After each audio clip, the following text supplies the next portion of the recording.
Kumusta po kayo, mga kapuso at mga kaibigan? Handa na ba ang inyong mga puso para sa isang panibagong kwentong susubok sa tatag ng pag-ibig at tibay ng kalooban? Samahan ninyo akong muli sa ating paboritong oras kung saan ang bawat salita ay may dalang damdamin.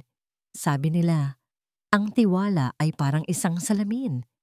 Kapag ito'y nabasag, maaari mo pang pulutin ang bawat piraso pero hinding-hindi mo na maibabalik ang dati nitong anyo at kinis. Ngunit paano kung ang mismong kamay na dapat sana'y iingat dito ang siyang walang awang dumurog nito?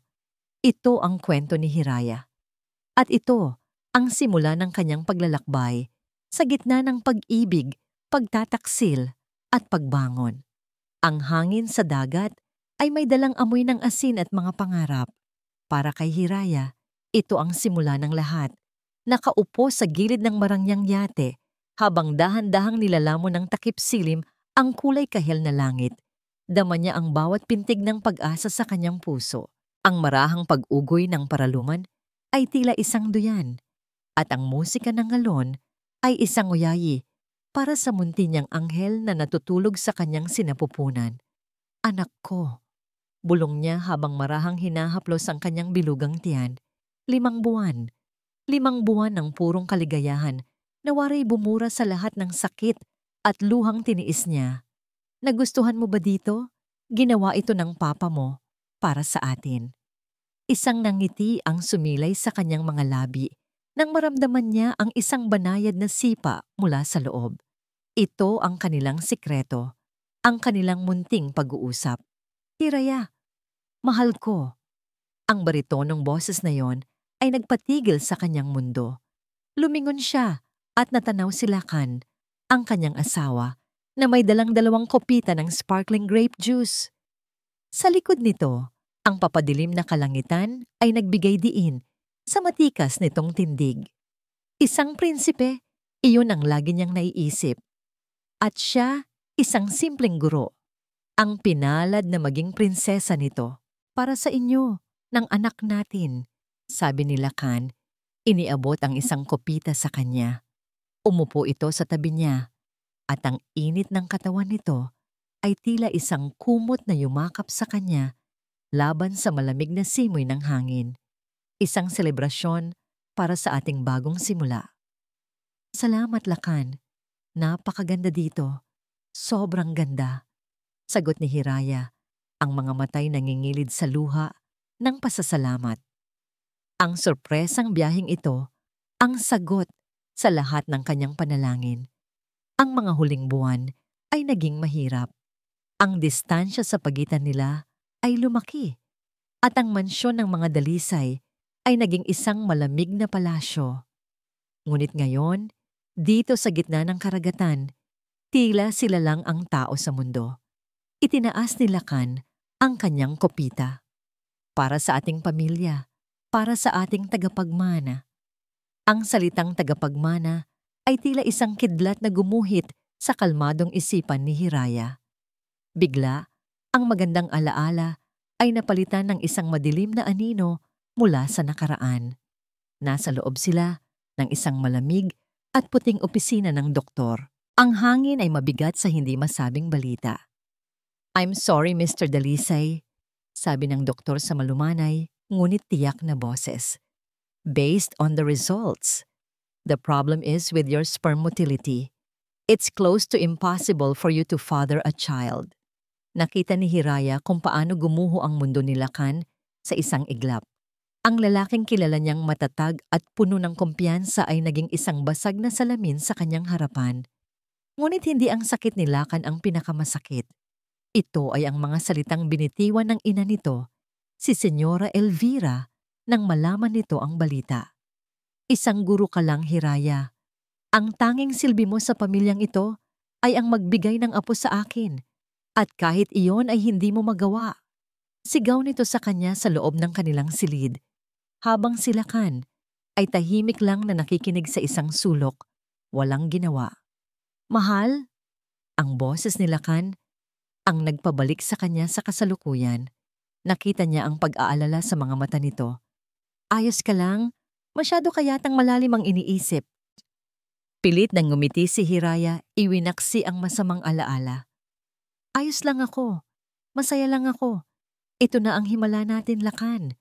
Ang sagot sa lahat. Tumango si Lakan, ngunit ang namangiti nito ay hindi umabot sa kanyang mga mata. May isang kakaibang lungkot doon, isang bagay na hindi mabasa ni Hiraya. Ininom niya ang kanyang juice, ang tamis nito ay tila may halong pait. Ilang sandali pa, isang maliit na speedboat ang huminto sa gilid ng kanilang yate. Kumunot ang noo ni Hiraya. May inaasahan ba tayong bisita? Hindi sumagot si Lakan. Tumingin lang ito sa paparating na tao na paakyat na sa hagdan ng yate. Mula sa dilim, isang babae ang lumitaw. Balot. Sa isang mamahaling puting bestida, ang bawat hakbang niya ay puno ng kumpiyansa. Ang kanyang pulang kolorete ay isang eskarlatang mantsa sa gabing iyon. Si Mahalina Montenegro, ang PR direktor ng kumpanya ni Lakan, ang babaeng laging laman ng mga tsismis sa opisina. Mahalina, anong ginagawa mo rito? Tanong ni Hiraya. Ang boses ay naglalaman ng pagtataka at bahagyang pagkairita. Ang dapat sana'y romantikong gabi nila ay biglang nagambala. Ngumiti si Mahalina, isang ngiting kasing talas ng patalim. Ang mga mata nito ay hindi nakatingin sa kanya, kundi kay Lakan. Hindi mo ba sinabi sa kanya, Lakan, mahal? Ang malanding tanong nito. Anong ibig mong sabihin? Naguguluhang tanong ni Hiraya, bumaling kay Lakan na ngayon ay nakatayo na at hindi makatingin sa kanya ng diretso. Ang puso ni Hiraya ay nagsimulang tumibok ng mabilis, isang kabog ng paparating na panganib. Ang ibig kong sabihin, Hiraya, sabi ni Mahalina, dahan-dahang lumapit sa kanya na parang isang ahas. Ay hindi ka ba nagtataka kung paano ka nagkaroon ng himala? Isang lalaking baog tulad ni Lakan, biglang makakabuo? Ang bawat salita ay isang suntok sa sikmura ni Hiraya. Napahawak siya sa kanyang tiyan na para bang poprotektahan ang kanyang anak mula sa laso na lumalabas sa bibig ng babae. Hindi totoo yan. Tigilan mo yan. O totoo lahat, Kirida. Tumawa si Mahalina. At ang masakit na katotohanan ay hindi anak ni Lakan yang dinadala mo. Kaya't pinapunta kanya dito para tapusin na ang problema. Lakan? Lumingon si Hiraya sa kanyang asawa, ang mga matay puno ng luha at pagmamakaawa. Sabihin mo sa aking hindi totoo ang sinasabi niya. Lakan, magsalita ka. Ngunit si Lakan ay nanatiling tahimik, isang estatwang gawa sa pagkakasala at kaduwagan. Sa sandaling iyon, alam na ni Hiraya, ang lahat ay isang malaking kasinungalingan, ang biyahe, ang mga matatamis na salita, ang pag-asang inalagaan niya sa loob ng 9 na buwan. Kawawang Hiraya, sabi ni Mahalina. Ang boses ay puno ng pekeng awa. Akala mo siguro prinsa ka ano? Isa ka lang hadlang. Sa huling salita, isang malakas na tulak ang naramdaman ni Hiraya sa kanyang balikat. Nawalan siya ng balanse. Ang huling nakita niya ay ang gulat sa sarili niyang mga mata na nasasalamin sa kalmadong mga mata ni Mahalina. At ang blangkong mukha ni Lakan na nakatayo lang doon, walang ginagawa. Habang ang kanyang mundo ay bumaligtad at nilamon siya ng malamig at madilim na karagatan. Ang kanyang huling sigaw ay kinain ng alon. Habang hinihila siya ng kadiliman pababa, iisang bagay lang ang nasa isip niya. Isang desperadong panalangin na lumabas sa kanyang puso bago siya tuluyang nawalan ng malay. Ang anak ko, ang unang nagparehistro sa kanyang isipan ay ang sakit. Isang matinding kirot sa kanyang ulo at isang hapdi sa kanyang lalamunan na para bang nilunok niya ang kalahati ng dagat. Sinubukan niyang imulat ang kanyang mga mata, ngunit ang liwanag na tumagos sa anumang siwang ay tila mga karayom na tumutusok sa mga ito. Ang hangin ay mabigat, amoy pinatuyong isda, kahoy at asin. Malayo sa amoy ng mamahaling pabango at sariwang bulaklak na kinasanayan niya. Nasaan ako? Dahan-dahan, Ipinilit niyang bumangon. Naramdaman niya ang gaspang ng isang banig sa ilalim ng kanyang likod. Napatingin siya sa kanyang paligid. Isa itong maliit na kubo na gawa sa nipa at kawayan. Simple, maralita. Ang mga dingding ay pinapasok ng sinag ng araw. Sa isang sulok ay may munting kalan at ilang mga palayok. Napahawak siya sa kanyang tiyan. Ang malaking umbok na kinasanayan niyang haplusin sa loob ng 5 buwan ay wala na. Napalitan ito ng isang pakiramdam ng kawalan. Ang anak ko, ungol niya. Ang boses ay paos at basag. Biglang bumukas ang pinto ng kubo. Isang matandang lalaki na may kulubot na mukha dala ng araw at dagat ang pumasok. May dala itong isang mangkok na umuusok. Nang makita siya nitong gising, isang magiliw na ngiti ang namutawi sa mga labi nito. "Gising ka na pala, Ineng," sabi ng matanda. Ang boses ay mahinahon. "Huwag kang mag-alala, ligtas ka rito." Sinubukan ni Hiraya na magsalita, ngunit takot ang unang lumabas. Sino ang lalaking ito? Paano siya napunta rito? At ang pinakamahalagang tanong, sino siya? Ang sarili niyang pangalan ay tila isang salitang banyaga na hindi niya maalala. "Sa sino po kayo? Nasaan po ako?" Tanong niya. Hinahabol ang kanyang hininga.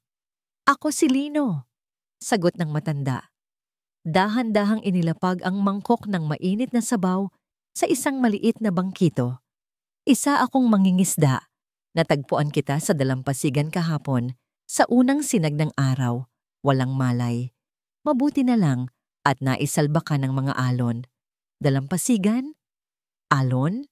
Ang mga salita ay nagdulot ng isang matinding sakit sa kanyang ulo. May mga imaheng nag-uunahan sa kanyang isipan. Isang marangyang yate, ang lamig ng tubig, ang dilim, ngunit lahat ay malabo. "Huminahon ka, Ineng," sabi ni Kalino. "Huwag mong pilitin ang sarili mo. Magpahinga ka muna. Ang tiyan ko, may..." Hindi niya matapos ang sasabihin. Isang pakiramdam ng pagkawala ang dumagan sa kanyang dibdib.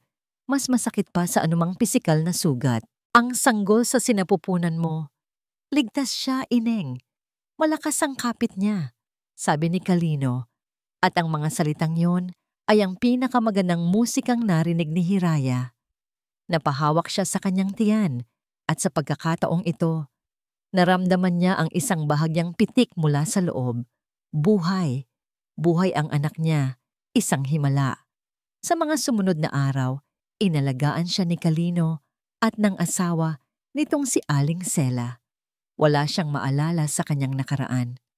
Ang tanging alam niya ay ang pangangalaga sa sarili para sa sanggol na dinadala niya. Dahil natagpuan siya sa pagbubukang liwayway, tinawag siya ni Kalino na Liwayway. Isang pangalang tinanggap niya dahil wala naman siyang ibang pagkakakilanlan. Tila isang blankong pahina ang kanyang buhay. Isang hapon, habang tinutulungan niya si Aling Sela na maghiwa ng gulay, isang matalas na ngiti ang biglang pumasok sa kanyang isipan. Isang nangingiting mapula ang labi. Isang ninangiting puno ng lason. Kawawang Hiraya, isa ka lang hadlang. Napabitaw siya sa kutsilyo. Kumalat ang dugo mula sa hiwa sa kanyang daliri. Ngunit hindi niya ito ininda. Ang lahat ay bumalik sa isang iglap, hindi bilang isang malabong panaginip, kundi isang malinaw at brutal na alaala. Si Mahalina, ang pagtulak, ang malamig at walang emosyong mga mata ni Lakan, ang pagtataksil. "Hiraya!" Sigaw niya, isang sigaw na puno ng sakit, gulat at puot. Gumuho ang kanyang mundo sa pangalawang pagkakataon. "Liwayway, anong nangyari?" Nag-aalalang tanong ni Aling Sela, agad na lumapit sa kanya. Ngunit hindi na siya si Liwayway, ang babaeng walang alaala. Siya si Hiraya, manalastas dalisay. Ang asawang ipinagtaksilan. Ang ina na tinangkang patayin kasama ang kanyang anak. Niyakap niya ang kanyang sarili, nanginginig sa tindi ng katotohanang sumampal sa kanya. Gusto nila siyang mamatay. Sa gitna ng kanyang paghihinagpis, isang matinding sakit ang kanyang naramdaman sa kanyang balakang, mas matindi kaysa sa nauna. Napasigaw siya, ngunit sa pagkakataong ito, hindi dahil sa alaala, kundi sa pisikal na sakit. Naku, Lino, manganganak na yata siya. Sigaw ni Aling Sela. Ang mga sumunod na oras ay isang digmaan laban sa sakit ng panganganak at sakit ng kataksilan. Ang bawat pag-iri niya ay may kasamang imahe ng mukha ni Lakan. Ang bawat sigaw niya ay may kasamang pangalan ni Mahalina. Ngunit sa gitna ng lahat ng iyon, may isang bagay na nagpalakas sa kanya. Ang buhay na nakikipaglaban din para makalabas. Sa tulong ni Aling Sela at sa ilalim ng liwanag ng isang gasera, sa loob ng munting kubo, isang malakas na iyak ng sanggol ang pumunit sa katahimikan ng gabi. Nang iabot sa kanya ni Aling Sela ang munting nilalang na balot, sa isang malinis na lampin, nawala ang lahat ng sakit. Napalitan ito ng isang pag-ibig na hindi niya akalaing posible. Isang pag-ibig na puro, walang hanggan, at mabangis. Hinaplos niya ang malambot na pisngi ng kanyang anak na lalaki, ang kanyang maliit na kampeon. Tumingin siya sa labas ng bintana, sa dagat na muntik ng kumitil sa kanila. Ang dagat na nagdala sa kanila sa kaligtasan. Sa sandaling iyon, isang desisyon ang nabuo sa kanyang puso. Isang desisyong kasing tigas ng mga batong nasa dalampasigan. Si Amara Reyes Dalisay, ang mahina at mapagmahal na asawa, ay namatay na sa gabing iyon sa yate ng Paraluman. Ang babaeng nakahiga ngayon dito, hawak ang kanyang anak, ay iba na. Hinalikan niya ang noo ng kanyang anak. Mula ngayon, bulong niya, ang boses ay matatag at puno ng determinasyon. Ako si Liwayway, ang iyong bukang Liwayway, at ikaw si Sinag, ang aking sinag ng pag-asa. At ipinapangako ko sa iyo, anak, babangon tayo at sisingilin natin silang lahat. Makalipas ang 1 linggo, habang nagpapalakas siya, may iniuwing isda si Kalino na nakabalot sa isang lumang pahayagan. Habang binubuksan ito, isang litrato ang pumukaw sa kanyang pansin. Ang pamilyar na mukha ng kanyang asawa, si Lakan Dalisay, na may malungkot na ekspresyon. Sa tabi nito ay ang kanyang litrato noong araw ng kanilang kasal. Ang headline, Trahedya sa dagat, buhay ng butihing may bahay ng isang kilalang negosyante, kinitil ng isang aksidente. Binasa niya ang artikulo. Isinalaysay nito kung paano nalaglag si Hiraya mula sa kanilang yate sa isang di inaasahang alon. Puno ito ng mga salita ng pakikiramay para kay Lakan, ang ulirang asawa na nawalan ng pinakamamahal. Hindi na luha ang pumatak mula sa mga mata ni Liwayway. Isang malamig na galit ang gumapang sa kanyang buong pagkatao. Itinupi niya ang pahayagan. Ang mga daliri ay nanginginig sa gigil. Ang apoy ng paghihiganti ay nagsimula nang magliyab sa kanyang puso. 8 taon. Sa loob ng 8 taon, ang dagat na dating saksi sa kanyang kamatayan ay naging kanlungan ng kanyang bagong buhay. Ang Baryo Amihan, isang munting paraiso na nakatago sa yakap ng mga bundok at dagat, ang naging mundo niya. Dito, siya si Liwayway, isang simpleng babae na nabubuhay sa paglalaba para sa mga kapitbahay at pagtulong sa pag-aayos ng mga lambat ni Kalino. Dito, walang nakakakilala kay Hiraya Dalisay. At sa sentro ng mundong yun ay si Sinag, ang kanyang anak, ang kanyang lakas, ang 8 taong gulang na batang lalaki na may mga matang kasing ningninging ng araw at tawang kasing aliwalas ng umaga. Nanay, mas mabilis ako sa'yo. Sigaw ng bata. Ang maliliit nitong mga paay lumilikha ng mga bakas sa ginintuang buhangin. Naghahabulan sila sa dalampasigan. Isang ritual na kanilang ginagawa tuwing hapon pagkatapos nitong pumasok sa munting paaralan ng baryo. Ang halakhak ni Sinag ay musika sa pandinig ni Liwayway, isang lunas sa mga sugat na hindi pa rin tuluyang naghihilom. Aba, ang yabang naman ng sinag ko. Natatawang sagot ni Liwayway. Kunwari, hinahabol ang hininga.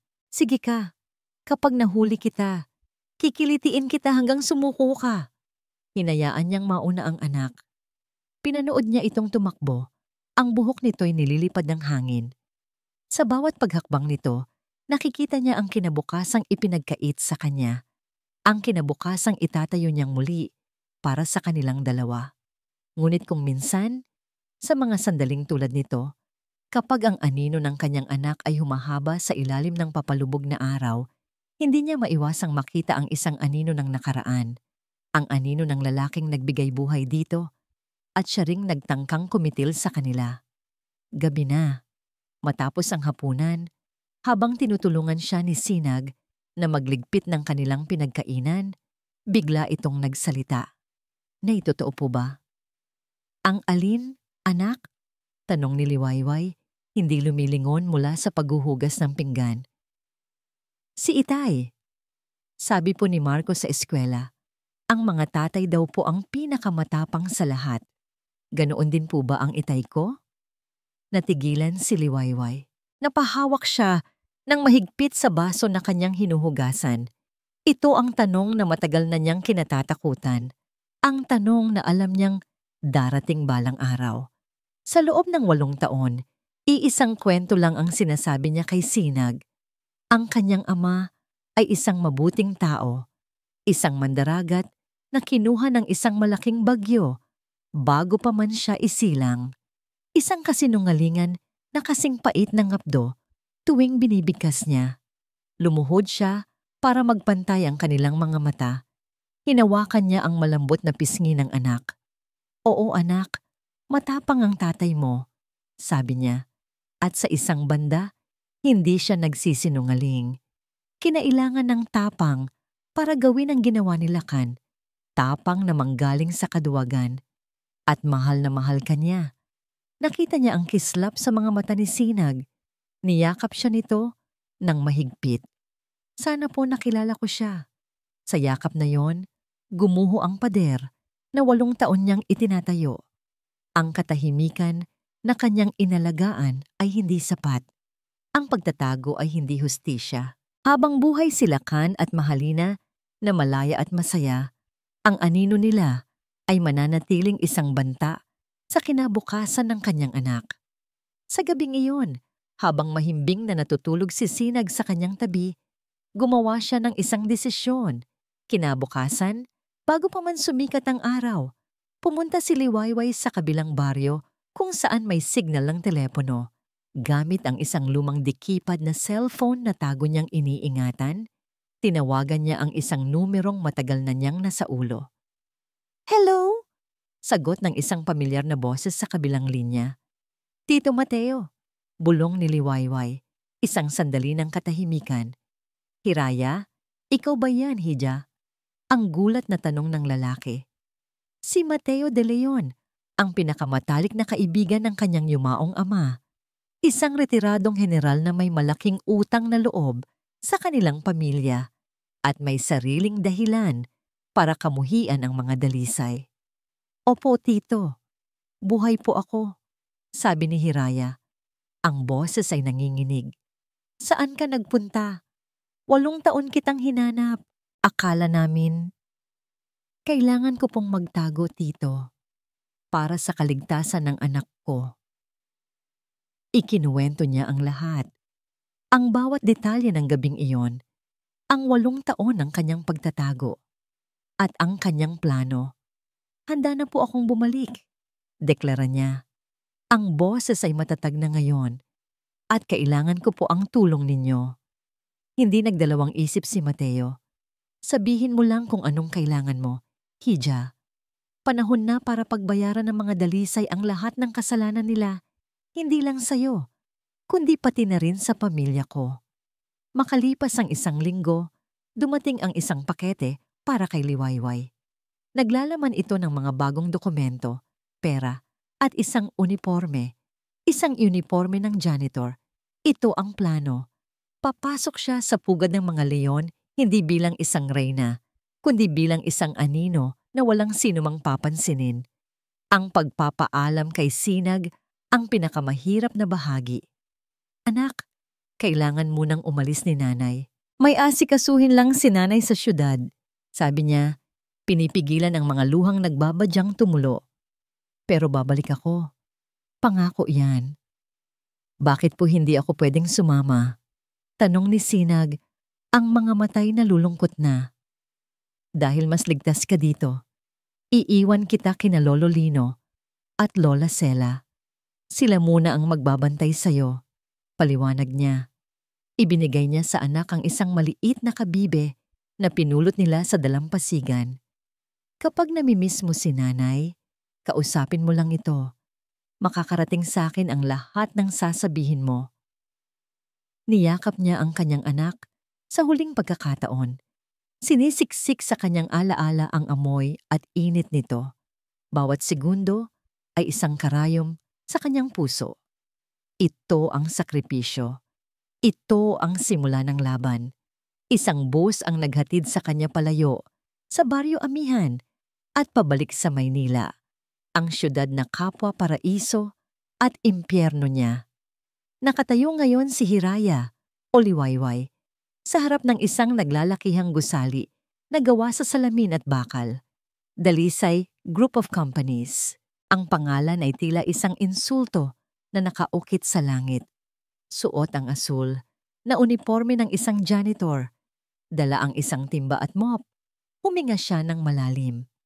Nang biglang bumukas ang malaking salaming pinto, iniluwa nito ang isang imahe mula sa kanyang pinakamasamang bangungot. Sila Dalisay, 8 taon ang nagdaan, ngunit mas mukha pang makapangyarihan, bumaba mula sa isang mamahaling kotse. At sa braso nito, nakakapit na parang linta, ay si Mahalina Montenegro, balot sa karangyaan at tagumpay. Nagtatawanan sila, isang perpektong larawan ng kaligayahan na itinayo sa ibabaw ng kanyang libingan. Tumigil ang mundo ni Liwayway. Ang puso niya'y dumagundong sa kanyang dibdib. Hindi ito sakit. Hindi ito takot. Ito ay galit. Purong, nag-aapoy, at matagal nang naghihintay na galit. Itinungo niya ang kanyang ulo, tinakpan ng suot na sombrero ang kanyang muka, at naglakad papasok sa gusali. Nagsimula na ang laro. Ang amoy ng floor wax at disinfectant ang naging bagong pabango ni Liwayway. Sa loob ng 1 linggo, ang bawat pasilyo ng Dalisay Group of Companies ay naging pamilyar sa kanya. Ang bawat sulok ay nasa ulo na niya. Ang bawat tunog, mula sa pag-click ng mga takong sa makintab na sahig hanggang sa mahinang ugong ng aircon, ay naging bahagi ng kanyang bagong, mapagpanggap na mundo. Para sa daan-daang empleyado ng gusaling ito, isa lang siyang anino. Isang babaeng nakayuko, may hawak na mop, hindi pinapansin, walang pangalan, at iyon mismo ang kailangan niya. Ang pagiging invisible, ang kanyang kalasag, at ang kanyang pinakamatalas na sandata. Gabi-gabi, kapag ang gusali ay unti-unti nang nababalot ng katahimikan, nagsisimula ang tunay niyang trabaho. Ang kanyang itinakdang lugar ng paglilinis ay ang mismong executive floor, ang puso ng imperyo ni Lacan. Isang gabi, habang pinupunasan niya ang malawak na mesa na gawa sa mahogany sa loob ng opisina ni Lacan, natigilan siya. Sa gilid ng mesa ay may isang silver-plated na picture frame. Ang larawan dito ay pamilyar. Sobrang pamilyar. Ang araw ng kasal nila. Nakita niya ang sarili niya. Si Hiraya, na may suot na puting belo, ang ngiti ay abot langit, puno ng mga pangarap. Katabi niya si Lacan, guwapo sa kanyang barong, nakatingin sa kanya na may pagsintang nakarehistro sa mga mata. Isang perpektong larawan, isang perpektong kasinungalingan. Dahan-dahan, itinaas niya ang kanyang kamay. Ang mga daliri ay nanginginig. Hinaplos niya ang malamig na salamin sa ibabaw ng mukha ng babaeng dati ay siya. Ang babaeng iyon ay puno ng tiwala, ng pag-ibig, ng kahinaan. Ang babaeng iyon ay matagal nang nalunod sa dagat. Napakuyom ang kanyang kamao. Ang galit ay isang mainit na bakal na muling pumaso sa kanyang puso. Ibinaba niya ang frame ng may kasamang puwersa, lumikha ng isang malakas na tunog sa katahimikan ng gabi. Kailangan niyang mag-ingat. Ang emosyon ang kanyang magiging kahinaan. Sa mga sumunod na araw, pinakiramdaman niya ang pulso ng lugar. Sa pantry ng mga empleyado, habang nagpupuno ng tissue, naririnig niya ang mga bulungan. Grabe si Mama Halina. No, simula nang naging COO, parang mas may kapangyarihan pa kay Sir Lakan. Sabi ng isang babae. Oo nga, narinig ko. Kahit ang board of directors takot sa kanya.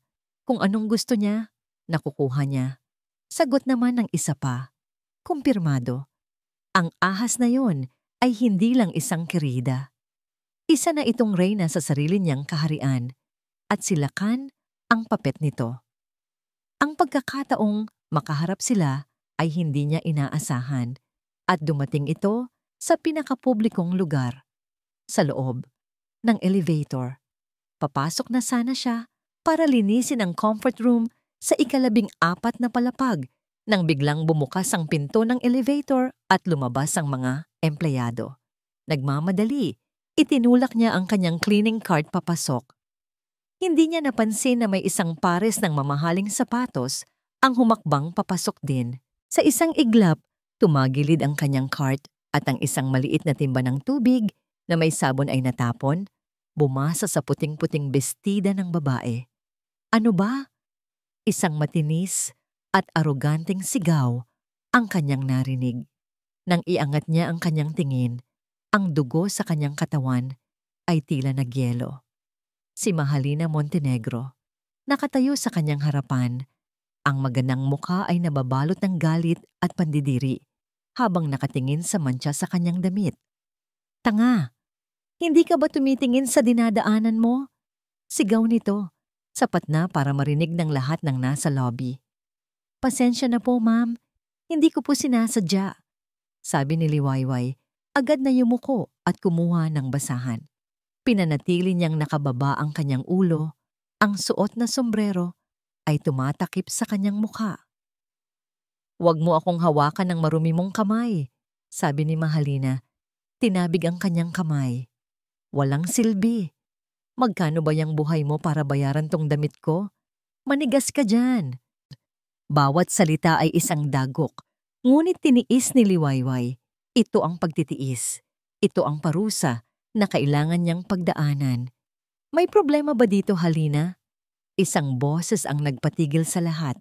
Ang baritonong boses na 8 taon nang gumugulo sa kanyang mga bangungot. Dahan-dahan, lumabas si Lakan mula sa kabilang elevator. Nakita niya ang nangyari. Tumingin ito kay Mahalina, pagkatapos ay sasahig at sa wakas, sa kanya. Isang sulyap, isang mabilis at walang kabuhay-buhay na sulyap. Ang uri ng tingin na ibinibigay mo sa isang muebles o isang langaw. Walang bahid ng pagkakilala, walang anumang emosyon. Para sa kanya, isa lang siyang janitor na nagkamali. Tumigil sa pagtibok ang puso ni Liwayway sa isang segundo. Ngunit kasabay ng takot ay ang isang mapait na kaluwagan. Hindi siya nito nakilala. Ganoon na pala kalaki ang ipinagbago niya. Wala, Lakan. Itong mangmang na to. Tinapunan ako. Let's go. Sabi ni Mahalina. Hinila ang braso ni Lakan. Umalis sila. Iniwan si Liwayway na nakaluhod sa sahig. Nanginginig habang pinagtitinginan ng mga tao. Nang gabing iyon, sa loob ng kanyang maliit na inuupahang kwarto, tumawag siya kay Mateo. Tito, handa na po ako.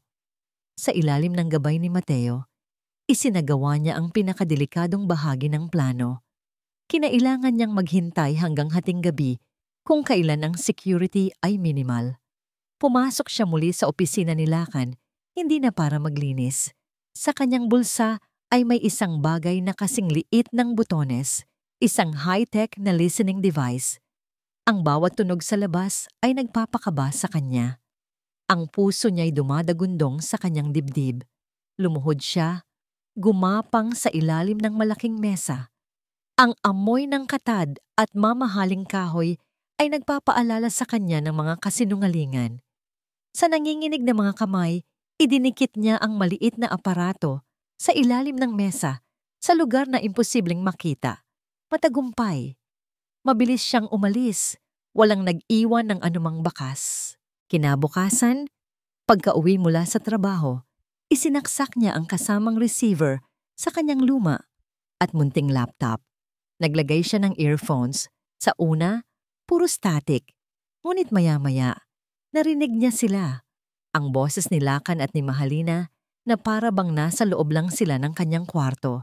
Nag-uusap sila tungkol sa isang bagong kontrata, mga numero, mga pangalan. At pagkatapos, nagbago ang tono. Bakit mo pa itinatago ang litrato ng patay na yon sa mesa mo, Lakan? Narinig niyang tanong ni Mahalina. Ang boses ay matalas. Alaala, Halina. Respeto na lang. Sagot ni Lakan. Pagod ang boses. Isang sarkastikong tawa ang isinagot ni Mahalina. Respeto? O baka naman konsensya? Huwag mong sabihing dinadalaw ka pa rin ng multo niya pagkatapos ng 8 taon. Tumigil ka na, Halina. Hindi ako titigil. Sigaw ni Mahalina.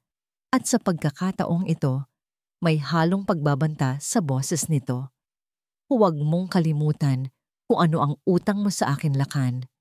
Ang buong yaman na ito ay dapat sa akin. Tinatigilan si Liwayway. Ang mga salita ay umalingaw-ngaw sa kanyang tainga. Mas malakas pa sa anumang sigaw. Hindi lang ito tungkol sa pag-ibig o pagnanasa. May mas malalim, mas madilim. At ngayon, may hawak na siyang sinulid para hilahin ito, ina. Huwag mong kalimutan kung ano ang utang mo sa akin, Lakan. Ang buong yaman na ito ay dapat sa akin. Ang mga salitang yon ni Mahalina ay umalingaw-ngaw sa isipan ni Liwayway na parang isang sirang plaka. Paulit-ulit habang siya'y nakahiga sa kanyang maliit na higaan.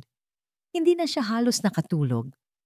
Ang bawat salita ay isang piraso ng isang palaisipan na hindi niya mabuo. Hindi ito simpleng pagnanasa sa yaman ng isang kerida. May mas malalim, may bahid ng paghihiganti. Kinabukasan sa unang pagkakataon, muli siyang tumawag kay Mateo. Ang boses niya ay mahina, ngunit puno ng urgensya. Tito, may narinig po ako, sabi niya, at inulit ang eksaktong mga salita ni Mahalina. Hindi po ito away lang ng magkasintahan. May iba pa po. Kailangan ko pong malaman kung ano. Narinig niya ang malalim na pagbuntong hininga ni Mateo sa kabilang linya. Hija, tama ang hinala mo, sabi nito. Ang boses ay mabigat. May dahilan kung bakit si Mahalina Montenegro ang pinili ni Lakan at may dahilan kung bakit ganoon na lang ang kapangyarihan niya sa lalaking iyon. Ano po iyon, Tito? Ang pamilya Montenegro ay dati ring kabilang sa mga elite ng Maynila. Ang ama ni Mahalina, si Don Ricardo, ay ang original na business partner at pinakamatalik na kaibigan ng ama ni Lakan, si Don Augusto. Pagsisimula ni Mateo, nakinig ng mabuti si Liwayway. Ang bawat salita ay tila isang susi na nagbubukas ng isang madilim na pinto.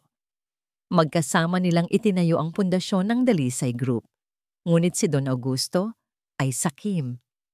Sa isang malaking deal, isang malaking proyekto, nilinlang niya si Don Ricardo. Ipinagkatiwala ni Don Ricardo ang lahat ng kanyang pera. Ngunit sa huli, ninakaw ni Don Augusto ang proyekto, pinalabas na si Don Ricardo ang nanloko at iniwan siyang bangkarote at wasak ang pangalan. Napasinghap si Liwayway. Hindi kinaya ni Don Ricardo ang kahihiyan. Pagpapatuloy ni Mateo. Nagpakamatay siya. Iniwan niya ang kanyang asawa at ang kanyang dalagitang anak na si Mahalina na walang-wala. Kinamkam ng mga dalisay ang lahat. Isang malamig na kilabot ang gumapang sa buong katawan ni Liwayway. Bigla, ang imahe ni Mahalina bilang isang mang-aagaw na kontrabida ay nagbago. Nakita niya ngayon ang isang babaeng sinira ng trahedya, isang babaeng pinalaki ng puot. Hindi nito gusto ang pera ni Lakan. Gusto nitong sirain ang lahat ng itinayo ng mga dalisay, gamit mismo ang tagapagmana nito bilang instrumento. Gusto nitong maranasan ni Lakan ang parehong pagbagsak na sumira sa kanyang ama. Diyos ko, bulong ni Liwayway. Kaya pala. Ngayon naiintindihan na niya.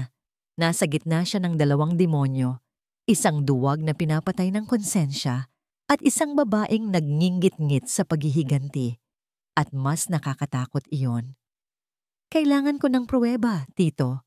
Sabi ni Liwayway, ang boses ay puno na ng panibagong determinasyon. Kailangan kong mahanap ang ebidensya ng panlolokong ginawa ng ama ni Lakan. Iyon ang magiging alas ko laban sa kanilang dalawa. May isang lugar, sagot ni Mateo. Ang archives sa basement ng gusali.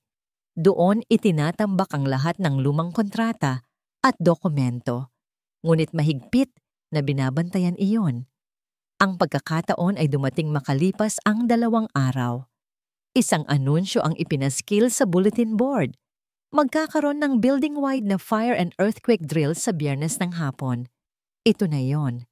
Ang perpektong pagkakataon. Dumating ang Biyernes.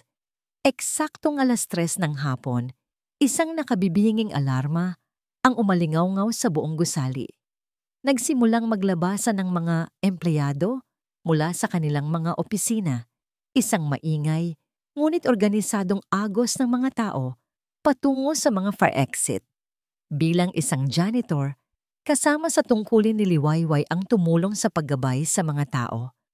Ngunit habang ang lahat ay abala sa paglabas, ang kanyang mga mata ay nakatuon sa isang direksyon.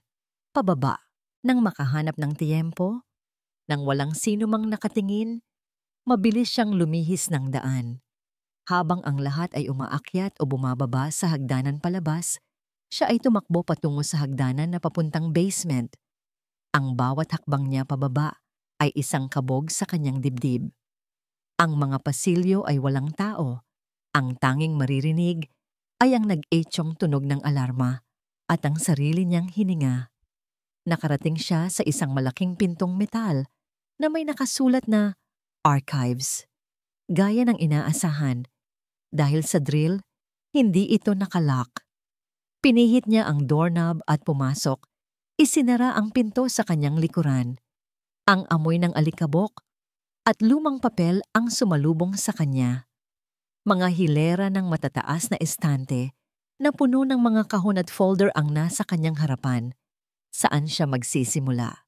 Isang karayom sa isang malawak na dayuhan. Ngunit may ibinigay na clue, si Mateo. Proyekto Amihan. Mabilis niyang hinanap ang mga kahon na may markang halos 20 taon na ang nakalipas. Ang kanyang mga kamay ay nanginginig habang binubuksan ang bawat maalikabok na takip. Sa wakas, sa isang sulok, sa ilalim ng isang tumpok ng mga folder, nakita niya ito. Isang makapal na folder na may label na Project Amihan, Confidential. Ang pangalan pa lang ay isang malupit na kabalintunaan. Ang lugar na naging kanlungan niya ay pangalan din pala ng kasalanang nagsimula ng lahat. Binuksan niya ito. Sa loob ay mga lumang mapa ng isang baybayin, mga liham sa pagitan ni Don Augusto at ng mga lokal na opisyal at mga financial statement. Malinaw na nakasulat doon ang pandaraya kung paano binili ng mga dalisay ang mga lupain sa napakamurang halaga sa pamamagitan ng pananakot at kung paano ang pondo na dapat ay galing sa partnership nila ni Don Ricardo ay nilihis lahat sa personal na account ni Don Augusto. Ito na ang ebidensya, ang itim sa puti. Kinuha niya ang kanyang mumurahing cellphone. Nagsimula siyang kunan ng litrato ang bawat pahina.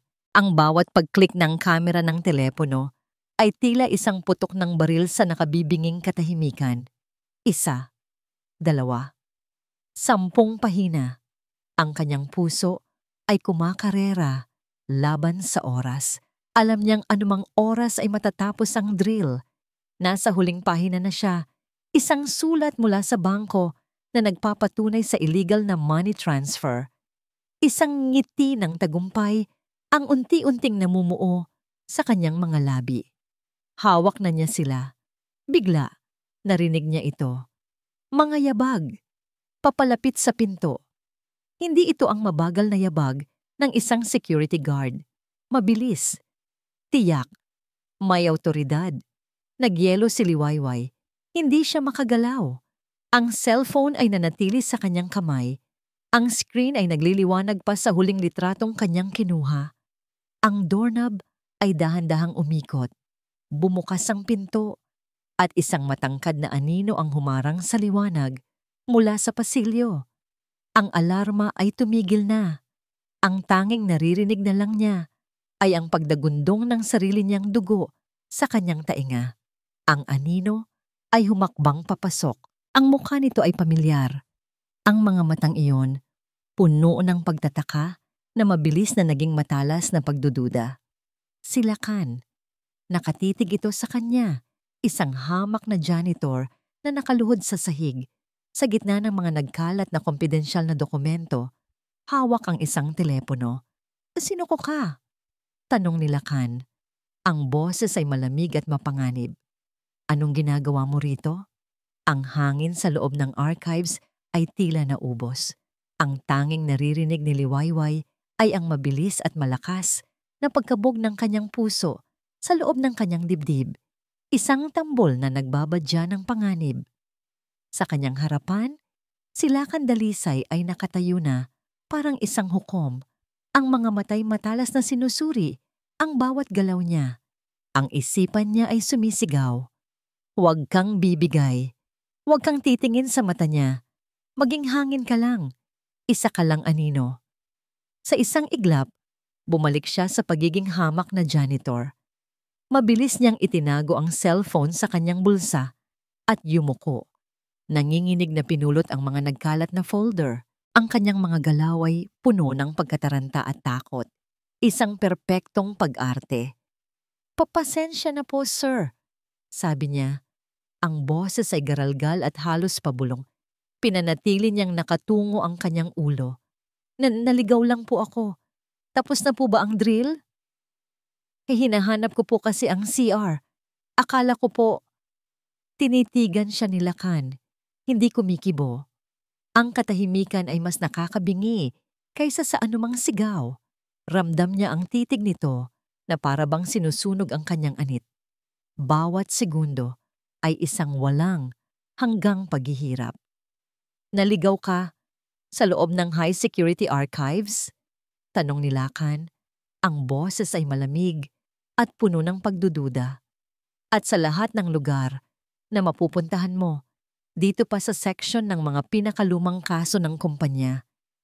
"Hindi ko po alam, sir. Pipasensya na po talaga. Aalis na po ako," sabi ni Liwayway. Akmang tatayo para tumakbo. "Teka," utos ni Lakan. Natigilan siya. Dahan-dahan niyang inangat ang kanyang muka. Sapat lang para masilip ito mula sa ilalim ng kanyang sombrero. At doon, sa isang saglit, nagtama ang kanilang mga mata. May kung anong kumirot sa kaloob-looban ni Lakan. Ang mga matang yon, sa ilalim ng takot at pagpapakumbaba, may nakita siyang isang bagay na pamilyar.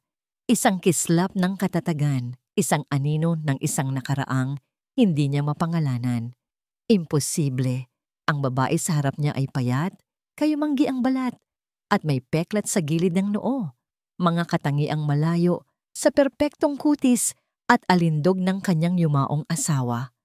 Ngunit ang mga mata, iwinaksin niya ang isiping iyon. Isang kalokohan, guni-guni lang na dala ng 8 taong konsensya. Ngunit ang pagdududa ay naroon na. Isang maliit na tinik na bumaon sa kanyang isipan. Ang babaeng ito ay hindi isang simpleng janitor na naligaw. "Anong pangalan mo?" tanong niya. Ang boses ay matigas pa rin. "Liwayway po, sir," sagot nito. Agad na umiwas ng tingin. "Sige, makakaalis ka na," sabi ni Lakan. Isang desisyong ginawa niya labag sa kanyang kalooban. Pero sa susunod na makita kitang gumagala sa lugar na hindi mo dapat puntahan, sisiguraduhin kong sa kalye, kapupulutin. Mabilis na tumayo ang babae at halos patakbong umalis. Iniwan si Lacan sa gitna ng maalikabok na mga lihim. Kinuha niya ang kanyang telepono at tinawagan ang hepe ng security. May isang janitor. Pangalan niya ay Liwayway. Bantayan ninyo siya. Bawat galaw, bawat kausap, bawat puntahan, irereport ninyo lahat sa akin. Nakarating si Liwayway sa kanyang kwarto na nanginginig ang buong katawan. Isinandal niya ang kanyang likod sa pinto at dahan-dahang napaupo sa sahig, hinahabol ang kanyang hininga. Nakaligtas siya. Sa ngayon, ngunit alam niyang nagsimula pa lang ang tunay na panganib. Ang tingin ni Lacan ay hindi tingin ng isang taong naniwala sa kanyang palusot. Iyon ay tingin ng isang taong nagdududa. Sa mga sumunod na araw, naramdaman niya ang pagbabago. May isang security guard na laging nasa paligid. Kung nasaan siya, naroon din ito. Nagkukunwaring nag-iikot. Ang mga tingin ng ibang staff ay tila mas mapanuri. Alam niyang binabantayan siya. Ang kanyang pagiging anino ay biglang nagkaroon ng anyo. Kailangan niyang maging mas maingat. Ang lahat ng komunikasyon niya kay Mateo ay ginawa niya sa pamamagitan ng public payphone, malayo sa kanyang tinitirhan. Ang mga litratong nakuha niya ay agad niyang ipinadala sa isang secure email bago niya ito binura sa kanyang telepono. Para siyang isang espiya sa sarili niyang buhay, ngunit hindi lang si Lacan ang nagmamasid. Sa loob ng penthouse office, si Mahalina Montenegro ay nakikipag-usap sa isang lalaking naka-uniforme ng security guard, ang mismong hepe ng security ni Lacan. So inutusan ka ni Lacan na bantayan ang isang janitor? Tanong ni Mahalina, habang pinapaikot ang isang mamahaling ballpen sa kanyang mga daliri. Opo, ma'am. Simula pa noong Biyernes, pagkatapos niyang mahuli sa archives, sagot ng lalaki. Natigilan sa pag-ikot ang ballpen.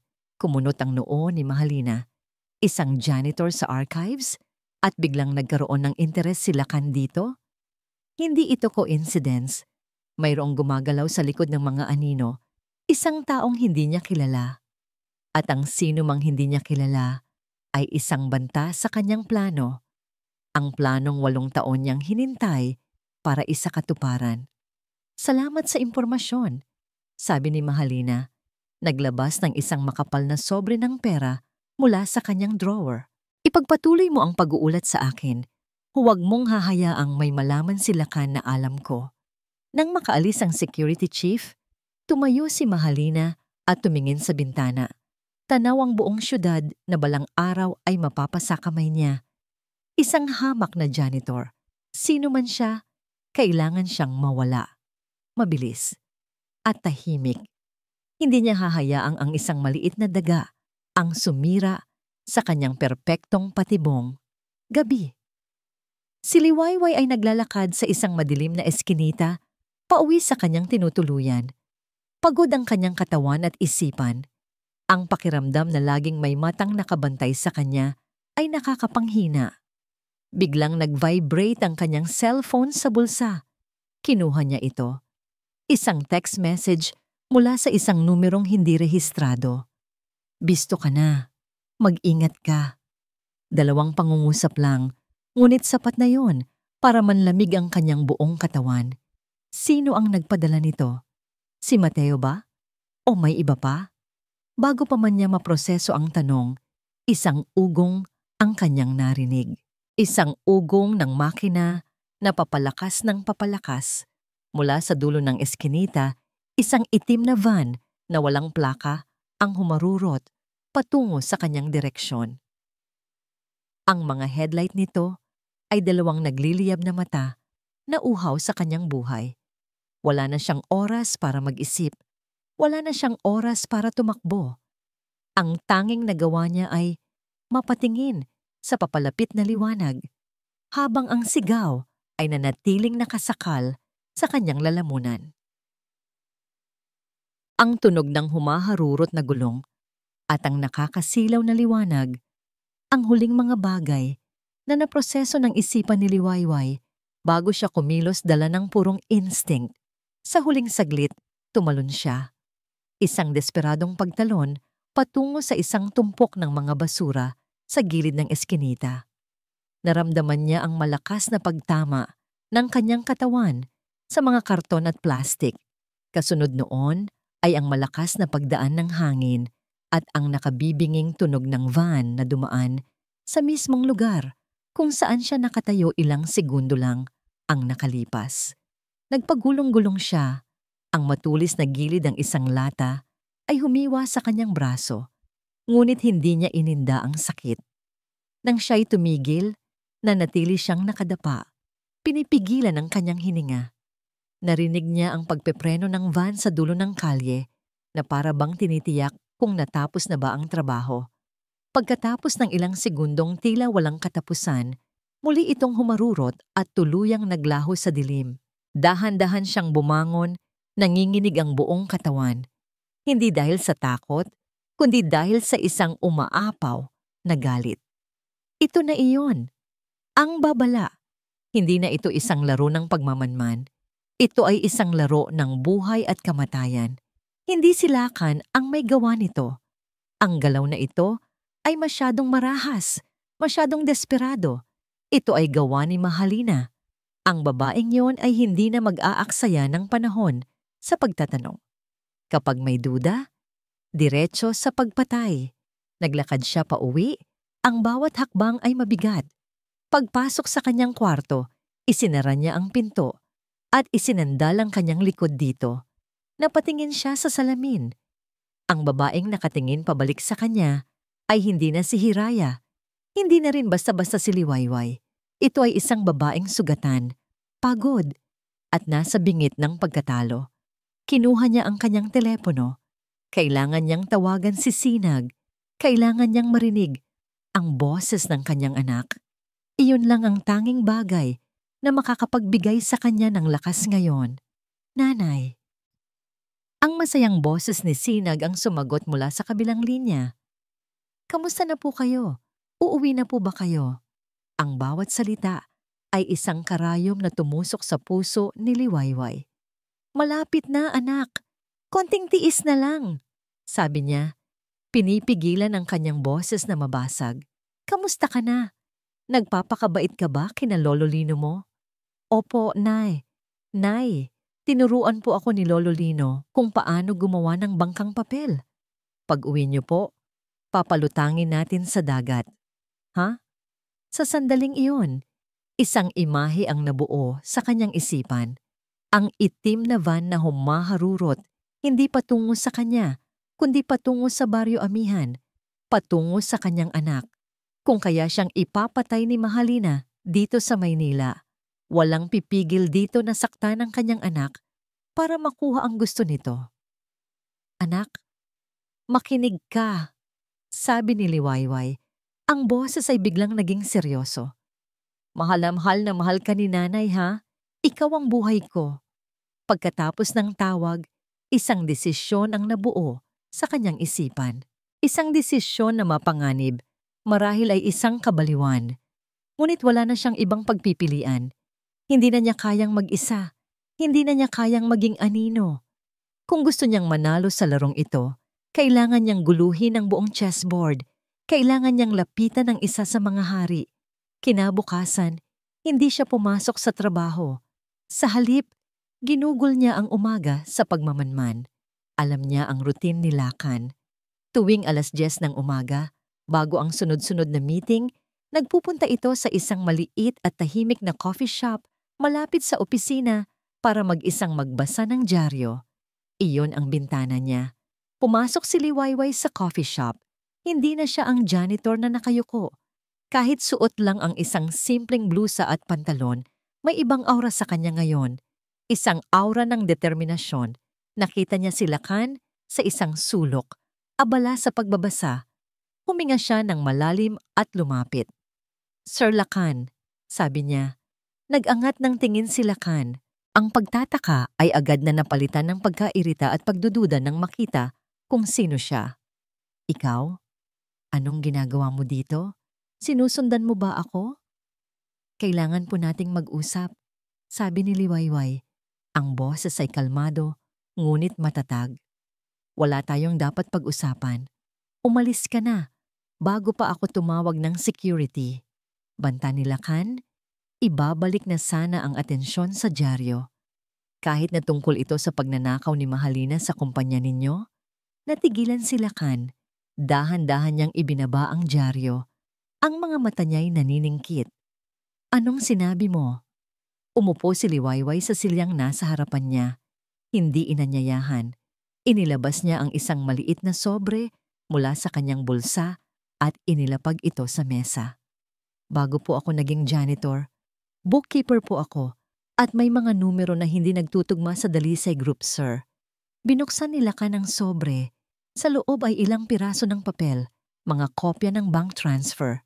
Maliliit na halaga, ngunit madalas patungo sa isang offshore account na hindi konektado sa kumpanya. Mga transaksyong itinago sa ilalim ng mga pekeng pangalan ng supplier. Saan mo nakuha to? Tanong ni Lakan. Ang boses ay mababa at puno ng pagbabanta. Ngunit hindi maitago ang bahid ng gulat. May mga kaibigan po ako sa accounting, sir. Pagsisinungaling ni Liwayway. At lahat ng ito, may pirma at approval ni Miss Montenegro. Tinitigan niya si Lakan ng diretso sa mata. Niloloko niya po kayo. Pinagnanakawan niya kayo. At ito ay simula pa lang. Alam kong may mas malaki siyang plano. Si Lakan ay natahimik. Tinitigan niya ang mga papel, pagkatapos ay tinitigan niya si Liwayway. Ang babaeng ito, na ilang araw lang ang nakalipas, ay isa lang anino sa sulok. Ngayon ay naglalantad ng isang katotohanang matagal na niyang pinipiling huwag pansinin. Bakit mo ito ginagawa? Tanong ni Lakan. Bakit mo ako tinutulungan? Dahil po galit ako sa mga manloloko, sagot ni Liwayway. Ang bawat salita ay may dalang bigat ng 8 taong pagtitiis. At alam ko pong kayo rin.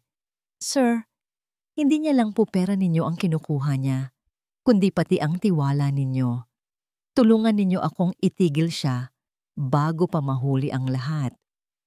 Ang mga salitang manloloko at tiwala ay tumama kay Lakan na parang sampal. Muli, tinitigan niya ang mga mata ng babae. Ang pamilyar na kislap, ang tapang. Sino ba talaga siya? Bigla, ang kampana sa pinto ng coffee shop ay tumunog. Pareho silang napalingon.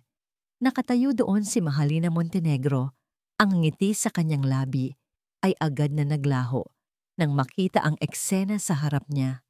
Si Lakan at ang hamak na janitor na magkaharap sa isang mesa na para bang mga kasosyo sa isang lihim na transaksyon. Ang hangin sa loob ng coffee shop ay biglang naging mabigat. Ang mga mata ni Mahalina ay nag-aapoy, nagpapalipat-lipat ng tingin mula kay Lakan patungo kay Liwayway. Lakan? Mahal, sabi ni Mahalina. Ang boses ay matamis, ngunit may nakatagong lason. Anong ibig sabihin nito? Ang nangiti sa mga labi ni Mahalina ay parang isang magandang maskara na dahan-dahang nabibitak. Inilalantad ang galit sa ilalim nito. Ang kanyang mga mata, na kanina lang ay puno ng pananabik, ngayon ay 2 nagbabagang piraso ng uling. Dahan-dahan siyang naglakad papalapit sa kanilang mesa. Ang bawat hakbang ay tila isang babala. Hindi niyo ba ako ipapakilala sa bago mong kaibigan, Lakan? Tanong ni Mahalina. Ang boses ay nanatiling matamis, ngunit may pahiwatig ng yelo. Bago pa man makasagot si Lakan, tumayo na si Liwayway. Ang kanyang papel sa eksenang ito ay tapos na. Ang lason ay naitanim na niya. Aalis na po ako, sir. Pasensya na po sa abala, sabi niya. Muling isinuot ang maskara ng isang takot na empleyado at mabilis na naglakad palabas ng coffee shop, hindi lumilingon. Ngunit ramdam niya ang titig ni Mahalina sa kanyang likod, isang titig na nangangako ng kamatayan. Nang makaalis ang babae, umupo si Mahalina sa silyang iniwan nito. Ang kanyang postura ay perpekto pa rin, ngunit ang kanyang mga kamay sa ilalim ng mesa ay nakakuyom ng mahigpit. Sino yon? Tanong niya. Hindi na sinusubukang itago ang galit sa kanyang boses. Isang janitor lang, Halina. Nagrereklamo tungkol sa sahod. Mabilis na sagot ni Lakan. Isang halatang kasinungalingan. Isang mapanganib na ngiti ang sumilay sa mga labi ni Mahalina. Isang janitor? Lakan, kilala kita. Hindi ka nakikipag-usap sa mga basahan. At may ibinigay siyang sobre sa'yo. Ano yon? Love letter? Tumigil ka na, sabi ni Lakan. Ang pagkairita ay bakas na sa kanyang boses. Wala yon. Tara na. Malilate na tayo sa meeting. Tumayo si Lakan, ngunit hinawakan ni Mahalina ang kanyang braso. Ang mga kuko nito ay bahagyang bumaon. Huwag na huwag mo akong pagsisinungalingan, Lakan. Bulong niya. Ang bawat salita ay isang banta. Sa ating dalawa, alam natin kung sino ang tunay na may hawak ng kapangyarihan dito. Binitawan niya ito at naunang naglakad palabas. Ang kanyang ulo ay taas noo. Iniwan si Lakan na natigilan at namumutla. Sa loob ng kanyang isipan, ang lahat ay nagkakagulo. Ang babaeng iyon. Hindi niya ito kilala, ngunit ramdam niya ang panganib na dala nito at ang pagtataksil ni Lakan. Matapos ang lahat ng ginawa niya para sa lalaki, matapos niyang gawin itong hari, ganito ang igaganti nito? Isang lihim na pakikipag-usap sa isang hamak na janitor? Hindi na. Tapos na ang pagpapanggap. Tapos na ang paghihintay. Ang planong 8 taon niyang binuo ay kailangan na niyang isakatuparan ngayon. Hindi na niya kailangan si Lakan. Sa katunayan, mas masarap ang tagumpay kung makikita niyang guguho ang mundo nito nang hindi nito alam kung saan nagmula ang lindol. Ang babaeng iyon, sino man siya, ay isang balakid. At ang lahat ng balakid ay kailangang alisin. Kinagabihan, nakatanggap si Liwayway ng isang text message mula sa isang bagong numero. Sa likod ng lumang simbahan sa Quiapo, bukas, 6:00 ng gabi. Mag-isa ka lang. Elsie Lakan. Kumagat ito sa pain. Kinabukasan, sa itinakdang oras at lugar, nagkita sila. Ang dilim ng lumang simbahan ang kanilang naging saksi. Ano ba talaga ang kailangan mo? Bungad ni Lakan. Walang paligoy-ligoy. Ang sinabi ko na po sa inyo, sir, ang itigil si Mahalina. Sagot ni Liwayway. At maniniwala ako sa'yo? Isang janitor na bigla na lang may hawak na bank records? Hindi niyo po kailangang maniwala sa akin. Kailangan niyo lang pong maniwala sa mga dokumento. Naglabas si Lakan ng isang USB flash drive mula sa kanyang bulsa. Nandito ang access sa ilang internal servers. Hindi lahat, pero sapat na para makita mo ang mga records na hinahanap mo. Sabi nito. Gusto kong malaman ang lahat. Bawat sentimo na kinuha niya, bawat transaksyon, bawat sikreto niya. Bakit po ninyo ito ginagawa? Usisa ni Liwayway. Isang mapait na nangiti ang gumuhit sa labi ni Lakan. Dahil sa Dalisay Group, walang puwang ang mga taksil. Ang kabalintunaan sa kanyang mga salita ay tila isang sampal kay Liwayway, ngunit hindi niya ito ipinahalata. Inabot niya ang USB. Masusunod po, sir. Habang paalis si Liwayway, may isang huling tanong si Lakan. Teka, magkakilala ba tayo? Natigilan si Liwayway. Ang kanyang likod ay nakaharap pa rin dito. Hindi po, sir. Isa lang po akong anino sa sulok ng opisina ninyo. Pagka-uwi sa kanyang kwarto, ang tagumpay ay may halong pait. Ginamit niya ang kahinaan ni Lakan, ang kasakiman nito, laban dito. Ngunit ang pakikipagsanib puwersa sa demonyo ay isang mapanganib na laro. Isinaksak niya ang USB sa kanyang laptop, libu-libong mga file, mga numero, kontrata, email. Ito ang simula ng pagbagsak ni Mahalina. Ngunit habang nagsisimula siyang magsaliksik, biglang tumunog ang kanyang telepono. Si Kalino. Liwayway! Ija, ang nanginginig na boses ni Kalino ang kanyang narinig. Puno ito ng panik. Lo, bakit po? Anong nangyari? Kinabahang tanong ni Liwayway. Si Sinag. Nawawala siya, sigaw ni Kalino. Nagpaalam na maglalaro lang sa dalampasigan kaninang hapon. Pero hanggang ngayon, hindi pa siya bumabalik. Hinahanap na namin siya sa buong baryo. Nabitiwan ni Liwayway ang kanyang telepono. Ang sahig ay tila gumuho sa ilalim ng kanyang mga paa. Ang hangin ay naubos sa kanyang baga. Hindi, hindi pwede. Pinilit niyang muling kunin ang telepono. Nanginginig ang mga kamay. Ngunit bago pa man niya matawagan muli si Kalino, isang text message ang pumasok mula sa isang numerong hindi niya kilala. Mayroon itong isang attachment, isang litrato. Nang buksan niya ito, isang sigaw na walang tunog ang kumawala mula sa kanyang lalamunan. Ang kanyang anak, si Sinag. Nakaupo sa isang sementadong sahig, ang mga kamay at paa ay nakatali. Ang kanyang bibig ay may busal na puting panyo at ang kanyang mga mata, ang kanyang magagandang mata ay puno ng takot at luha. Sa ilalim ng litrato may isang mensahe. Ang daga ay natutong lumaban. Ngayon, panoorin mo kung paano mamatay ang kaisa-isa mong anak. Kung gusto mo siyang makitang buhay pa, layuan mo si Lakan. Layuan mo ang Dalisay Group. Maglaho ka na parang bula. Gumuho ang mundo ni Liwayway. Ang lahat ng kanyang tapang, ang lahat ng kanyang plano, ang lahat ng kanyang galit, lahat ay nawala. Napalitan ito ng isang uri ng takot na hindi pa niya naramdaman kailanman. Isang takot na dumudurog sa kaluluwa. Ang kanyang paghihiganti, ang kanyang laban para sa hustisya. Lahat ng iyon, ang naging kapalit ay ang buhay ng kanyang anak. Napaluhod siya sa sahig, yakap-yakap ang telepono, humahagulgol. Talo na siya. Ang laro ng mga demonyo ay may isang biktima. At ito ay ang kanyang anghel. Ang mga luha ay natuyo na sa mga mata ni Liwayway. Napalitan ito ng isang bagay na mas malamig at mas mapanganib. Desperasyon. Wala na ang plano. Wala na ang pag-iingat. Wala nang halaga ang hustisya kung ang kapalit nito ay ang kaligtasan ni Sinag. Iisa na lang ang natitira niyang baraha. Isang baraha na itinatago niya sa loob ng 8 taon. Ang katotohanan. Muli niyang tinawagan si Lakan. Ang boses niya ay walang emosyon na para bang isang patay na naglalakad. Kailangan nating magkita. Ngayon na.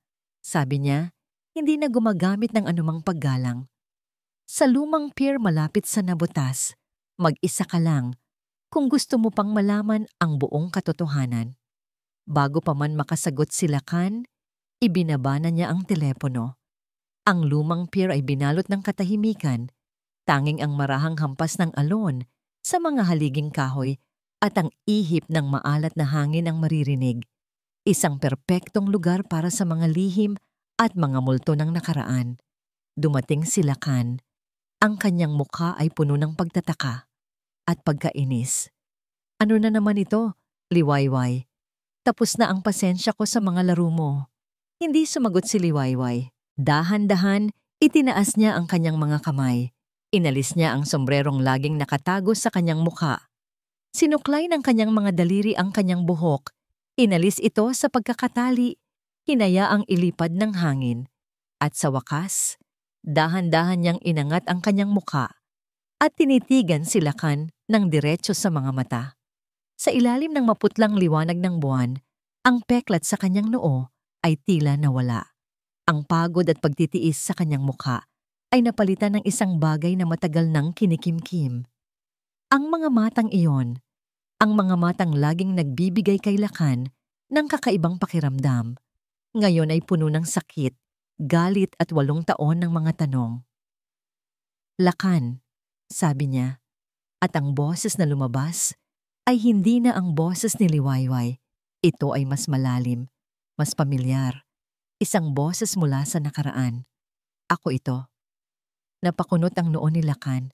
Isang malamig na kilabot ang gumapang sa kanyang likuran. Anong pinagsasasabi mo? 8 taon na, Lakan. Hindi mo na ba ako nakikilala? Tanong din niya at sa kanyang mga mata, isang luha ang pumatak. Sa yate, sa paraluman, pinanood mo akong malunod, pinanood mo akong mamatay. Natigilan si Lakan. Ang mundo niya ay tila tumigil sa pag-ikot. Ang mukha ng babaeng nasa harap niya ay nagsimulang magbago. Ang mga pamilyar na kurba ng kanyang panga, ang hugis ng kanyang mga labi, ang lalim ng kanyang mga mata, imposible. Ngunit, "Hi, Hiraya." Ang pangalan ay lumabas sa kanyang bibig na parang isang hininga, isang multo na matagal na niyang ibinaon. Isang mapait na ngiti ang sumilay sa mga labi ni Hiraya. Oo, si Hiraya, ang asawa mong tinangka mong patayin. Para siyang sinampal ng 1,000 beses. Napaurong si Lakan, hindi makapaniwala, nanginginig. Hindi, hindi maaari. Patay ka na. Nakita ko. Hindi mo nakita ang lahat. Sigaw ni Hiraya. Ang lahat ng sakit at galit na kinimkim niya ay sumabog. Nakaligtas ako, Lakan. At isinilang ko ang anak ko. Ang anak natin. Anak natin? Oo, si Sinag. Hindi siya anak ng ibang lalaki. Anak mo siya, Lakan. Ang himalang ipinagkait sa'yo ay nangyari. Pero pinili mong maniwala sa lason ng isang ahas. Ang bawat salita ay isang punyal na bumaon sa puso ni Lakan. Ang lahat ay bumalik sa kanya. Ang pagdududa, ang galit, ang inggit, ang kaduwagan. Ang kasalanang 8 taon niyang tinatakasan ay ngayon, nakatayo sa kanyang harapan, buhay na buhay. At ngayon, humagulgol si Hiraya. Ang kanyang tapang ay napalitan ng desperasyon ng isang ina. Kinuha siya ni Mahalina. Binihag niya ang anak natin, Lakan, ang kaisa-isa nating anak, at papatayin niya ito kung hindi ako susunod sa gusto niya. Sa sandaling iyon, ang lahat ng kasinungalingan sa mundo ni Lakan ay gumuho.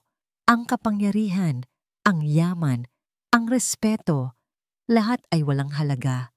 Isang katotohanan lang ang nanatili. May anak siya. At ang anak na yon ay nasa panganib dahil sa kanya. Nasaan sila? Tanong ni Lakan. Ang kanyang boses ay nagbago. Wala na ang aroganteng negosyante. Ang naroon ay isang lalaking biglang natauhan, isang amang unang beses naramdaman ang pagmamahal at takot para sa isang anak na hindi niya kilala. Sa tulong ng isang text message na may lokasyon na ipinadala ni Mahalina bilang huling insulto at sa tulong ni Mateo na kanina pa palang alerto, narating nila ang isang abandonadong bodega sa Pantalan. Madilim, maalikabok, at puno ng panganib. Pagpasok nila, nakita nila ang eksena. Si Sinag nakatali sa isang upuan sa gitna. At si Mahalina nakatayo sa tabi nito, may hawak na isang matulis na patalim. Aba, tingnan mo nga naman, sabi ni Mahalina, isang baliw na ngiti ang nasa kanyang mga labi. Nagdala ka pa ng bisita, Hiraya, ang multo ng nakaraan. Pakawalan mo ang bata, Mahalina, sigaw ni Lakan. Ako ang may kasalanan sa'yo, hindi siya. Wala siyang kinalaman dito. Walang kinalaman. Umalingaw-ngaw ang sigaw ni Mahalina sa buong bodega. Ang batang iyan ang simbolo ng lahat ng dalisay. Ang dugo ninyo na sumira sa pamilya ko. Ang yaman na dapat ay sa akin. Ito ang katapusan ng linya ninyo. Habang nagsasalita si Mahalina, abala sa kanyang tagumpay, dahan-dahang gumagalaw si Hiraya sa gilid, sinusubukang lumapit kay Sinag. Si Lakan naman ay nanatili sa harap, kinukuha ang lahat ng atensyon. Patawarin mo ako, Mahalina, sa lahat ng kasalanan ng pamilya ko, sabi ni Lakan. Ang kanyang boses ay puno ng pagsisisi. Ibibigay ko sa iyo ang lahat. Ang kumpanya, ang pera. Lahat. Pakawalan mo lang ang anak ko. Tumawa si Mahalina, isang tawang puno ng pait. Huli na ang lahat, Lakan. Itinutok niya ang patalim sa leeg ni Sinag. Sa sandaling iyon, Biglang bumukas ng malakas ang mga pinto ng bodega. "Huwag kang kikilos! Pulis!" Dumating na ang tulong ni Mateo. Ngunit sa gitna ng kaguluhan, nakita ni Mahalina ang kanyang huling pagkakataon. Sa halip na sumuko, isang desperadong galit ang naghari sa kanya. Sa isang mabilis na kilos, isinugod niya ang patalim hindi kay Sinag, kundi kay Hiraya na papalapit na. Ngunit may mas mabilis sa kanya. Walang isang segundong pag-aalinlangan, tumakbo si Lakan. Iniharang niya ang kanyang sariling katawan. Naramdaman ni Hiraya ang mainit na likido na tumalsik sa kanyang mukha. Narinig niya ang isang ungol ng sakit. Nakita niya ang gulat sa mga mata ni Mahalina. At nakita niya si Lakan. Dahan-dahang bumagsak sa kanyang harapan. Ang dibdib ay may malalim na saksak. Ang huling imaheng nakita niya bago siya tuluyang yakapin ng dilim ng kawalan ng malay ay ang mukha ni Lakan. Isang mukha na puno ng sakit. Ngunit sa kauna-unahang pagkakataon, sa loob ng 8 taon, meron itong kapayapaan. Ang amoy ng antiseptic ang unang gumising sa ulirat ni Hiraya. Ang kanyang mga mata ay mabigat, ngunit pinilit niyang imulat ang mga ito. Isang puting kisame, isang pamilyar na tunog ng monitor ng puso. Nasa ospital siya. "Gising na siya," narinig niyang sabi ng isang pamilyar na boses. Dahan-dahan siyang lumingon at nakita si Mateo de Leon, nakatayo sa tabi ng kanyang kama. Ang mukha ay puno ng pag-aalala. "Tito," bulong ni Hiraya, ang kanyang lalamunan ay tuyo. Bigla, ang lahat ay bumalik sa kanya na parang isang rumaragasang alon. Ang bodega, ang patalim, ang dugo. Si Lakan. Si Sinag. Iyon ang unang salitang buong na buo sa kanyang bibig. Isang tanong na puno ng takot. "Ligtas ang bata, Hiya?" "Ligtas na ligtas," sagot ni Mateo. At ang mga salitang iyon ay tila nag-alis ng isang malaking tinik sa kanyang dibdib. Nasa kabilang kwarto lang siya, binabantayan ng mga tauhan ko. Natutulog, pagod at takot, pero buo at walang galos. Napahinga ng maluwag si Hiraya at kasabay noon ay ang pagpatak ng kanyang mga luha ng pasasalamat. Ngunit may isa pang tanong, isang tanong na kinatatakutan niyang bigkasin. "Si Lakan?"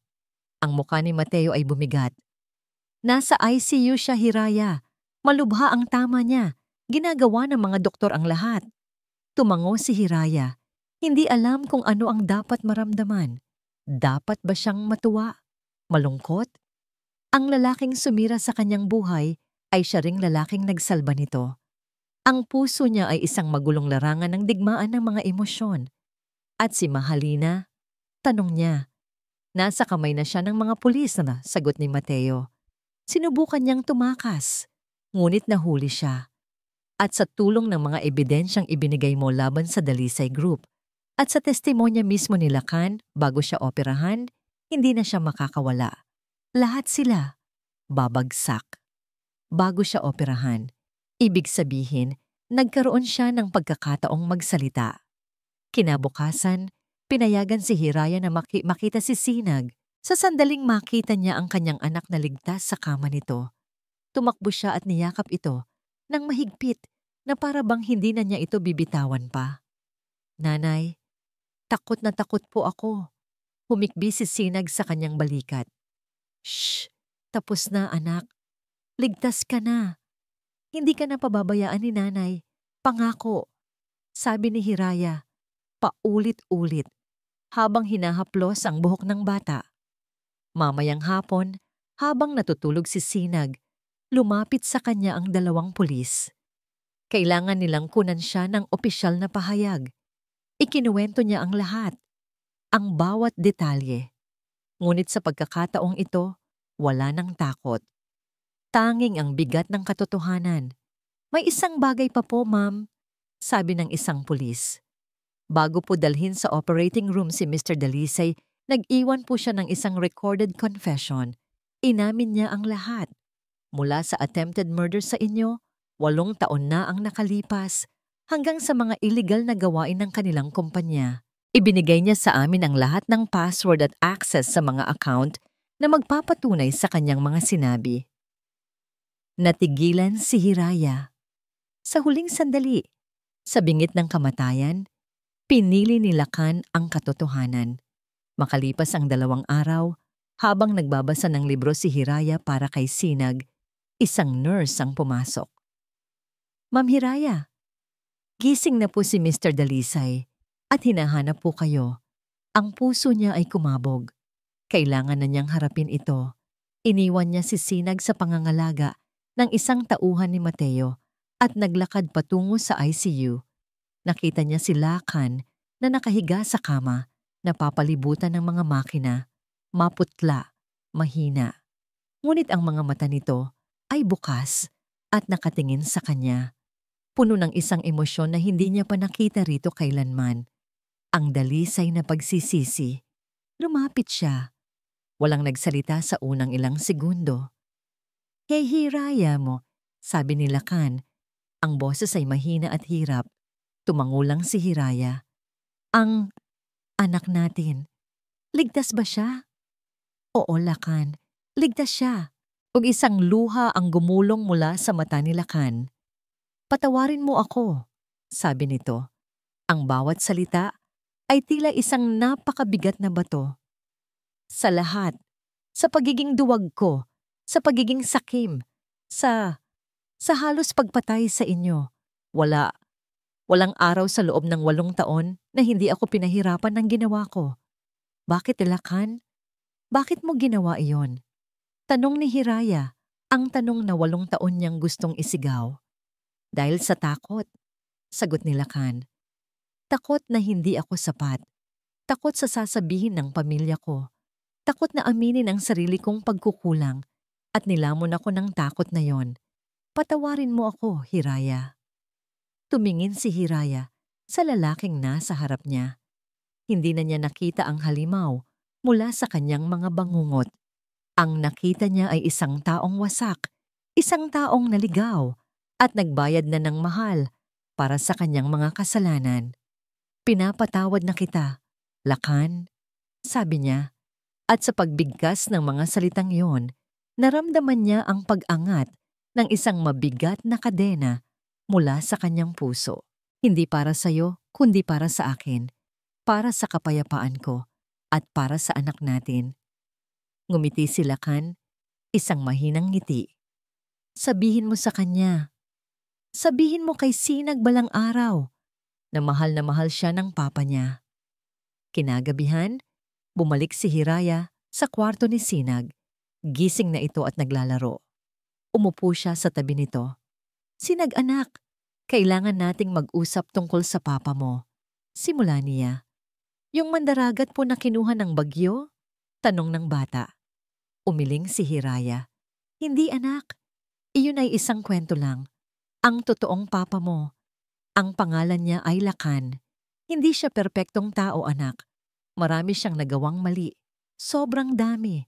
Pero sa huli gumawa siya ng isang bagay na tama. Isang bagay na napakatapang. Tumingin siya sa mga mata ng kanyang anak. Isinalba niya tayo, Sinag, at mahal na mahal ka niya.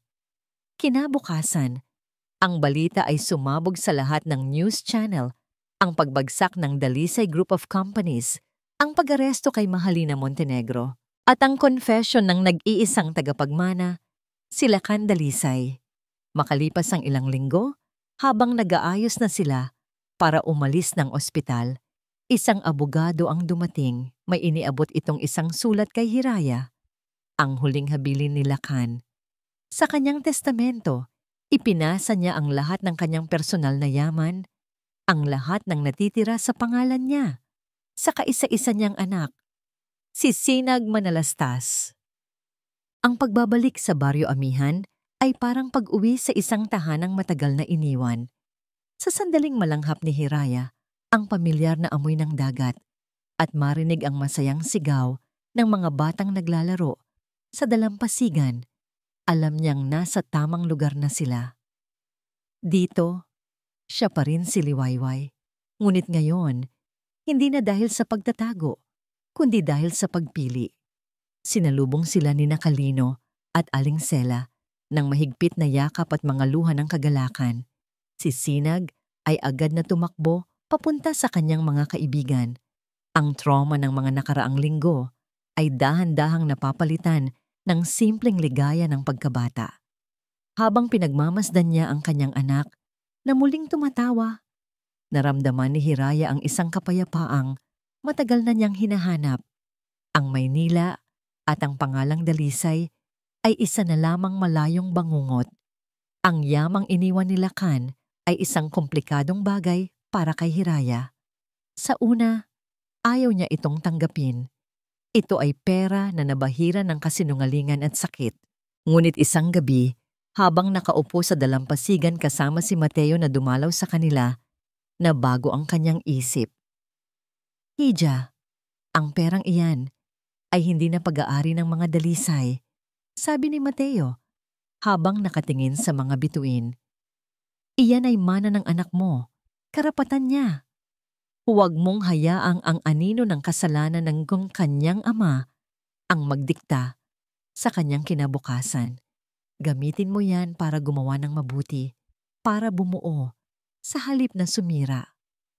Ang mga salita ni Mateo ay tumatak sa kanyang puso. Kinabukasan, tinipon ni Hiraya ang mga opisyal ng kanilang maliit na baryo. Gusto ko pong magpatayo ng isang maliit na paaralan dito sa amihan. Sabi niya, inilatag ang isang simpleng plano. Isang lugar kung saan ang lahat ng bata, gaano man kahirap, ay matututong magbasa, magsulat, at mangarap. Ang balita ay mabilis na kumalat. Ang buong baryo ay nagdiwang at nagtulungan. Ang mga mangingisda ay tumulong sa pagbubuhat ng mga materyales. Ang mga kababaihan ay naghanda ng pagkain para sa mga trabahador. Sa loob lamang ng ilang buwan, isang maganda at makulay na gusali ang itinayo. Malapit sa dalampasigan, mayroon itong 2 silid-aralan at isang maliit na silid na puno ng mga libro. Sa araw ng inaugurasyon, ang lahat ay naroon. Ang hangin ay puno ng musika at tawanan. Si Mateo, kasama ang pamilya ni Kalino, ay nakatayo sa tabi ni Hiraya, ang mga matay puno ng paghanga. Anong ipapangalan mo dito, Hija? Tanong ni Mateo. Ngumiti si Hiraya. Amihan Community School, sagot niya. Pagkatapos ay tumingin siya sa silid-aklatan. At ang library, gusto kong ipangalan sa kanya. Sa ibabaw ng pinto ng silid-aklatan, isang simpleng plakang kahoy ang isinabit. Nakaukit dito ang mga salita. The Lakan Dalisay Memorial Library. Nakita ni Sinag ang pangalan. Tumingala ito sa kanyang ina, ang mga matay puno ng pag-unawa na higit pa sa kanyang edad. Nay, para po ba ito kay Papa? Hinaplos ni Hiraya ang buhok ng anak. Oo, anak, para maalala ng lahat na kahit ang mga taong naliligaw ng landas ay may kakayahang gumawa ng kabutihan sa huli. Sa tingin niyo po, magiging proud po kaya siya sa atin? Tanong ni Sinag. Lumuhod si Hiraya para magpantay sila. Sigurado ako, anak. Siguradong sigurado ako. Niyakap niya ang kanyang anak at sa sandaling iyon, naramdaman niya ang tuluyang paglaya mula sa nakaraan. Ang pagpapatawad ay hindi lang isang salita. Ito ay isang aksyon. Ito ay pagbuo ng isang bagay na maganda mula sa isang bagay na wasak. Habang papalubog ang araw, naglakad silang mag-ina sa dalampasigan. Ang langit ay may kulay kahel, rosas at lila. Isang obra maestra ng kalikasan. Pinulot ni Sinag ang isang bato at inihagis ito sa dagat. Lumilikha ng mga alon na unti-unting nawawala. Nay, masaya na po ba kayo? Tanong ng bata. Tumingin si Hiraya sa payapang dagat. Tumingin siya sa kanyang anak. Tumingin siya sa bagong paaralan na nagbibigay pag-asa sa kanilang komunidad. At sa kauna-unahang pagkakataon sa loob ng napakaraming taon, ang ngiting na mutawi sa kanyang mga labi ay totoo. Walang bahid ng lungkot, walang pait. Oo, anak, sagot niya, habang isang mainit na luha ng kaligayahan ang gumulong sa kanyang pisngi. Masayang-masaya na si nanay. Ngunit habang sila'y naglalakad pabalik, hindi nila alam na sa Maynila may isang taong naghihintay. Isang taong bahagi pa rin ng kanilang nakaraan na may isang huling kahilingan. Isang taon ang lumipas. Isang maaliwalas na umaga, dumating si Mateo sa amihan. May dala itong isang sulat. Hiraya, sabi ni Mateo, ang kanyang mukha ay seryoso.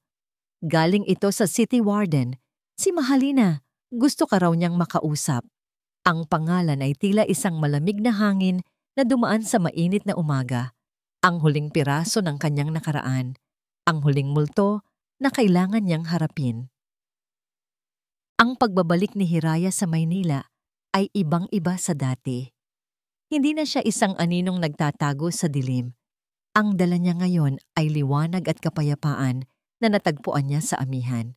Ngunit habang papalapit ang sasakyan sa kulungang bakal ng Manila City Jail, hindi niya maiwasang makaramdam ng bahagyang kaba. Ito na ang huling hibla na nag-uugnay sa kanya sa kanyang madilim na nakaraan. Ang visiting area ay isang maliit at mainit na kwarto.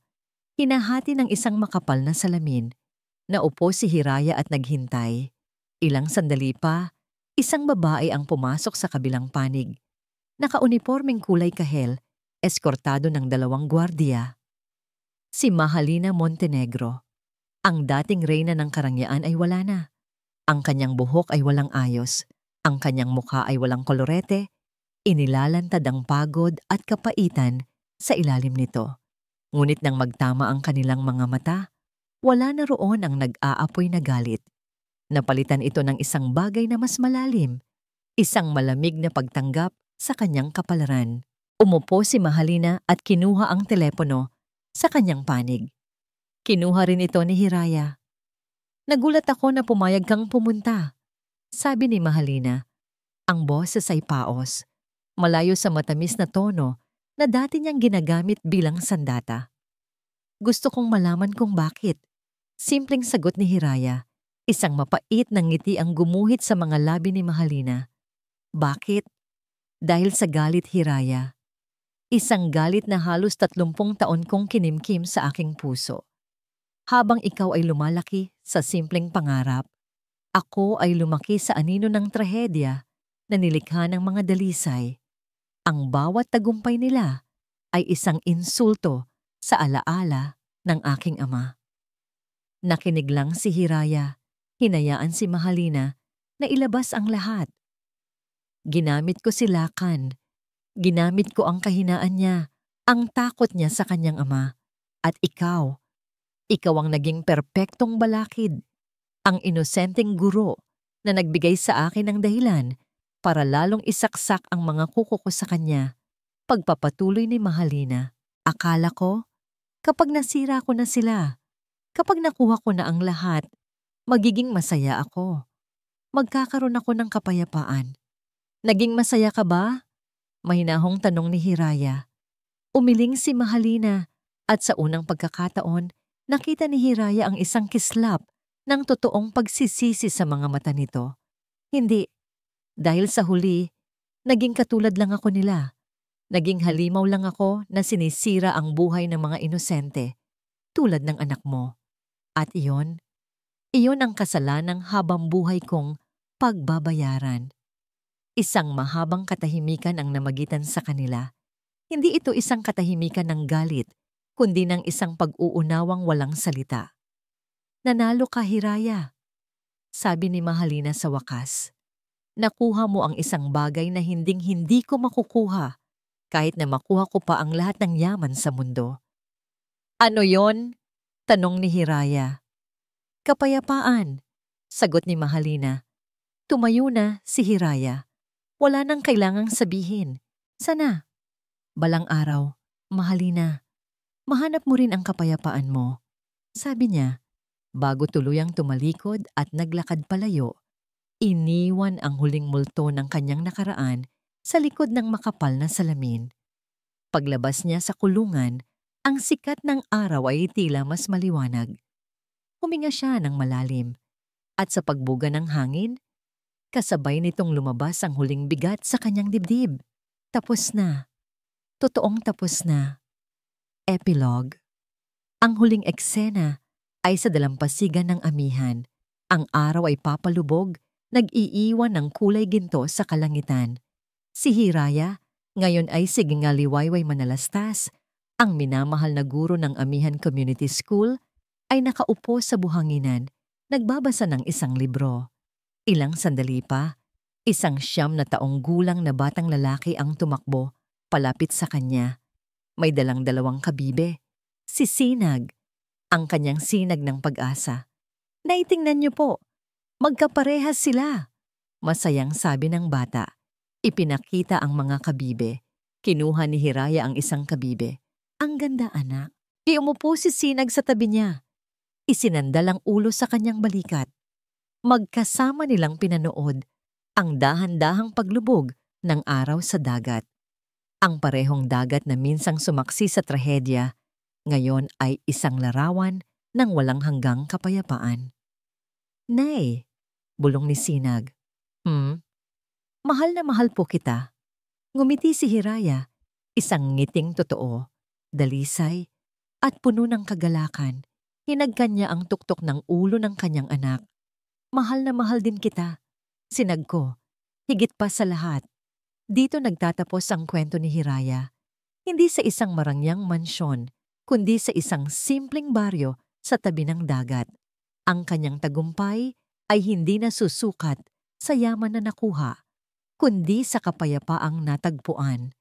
Ang kanyang kwento ay isang patunay na kahit sa pinakamadilim na gabi, laging may pag-asang dala ang pagbubukang liwayway.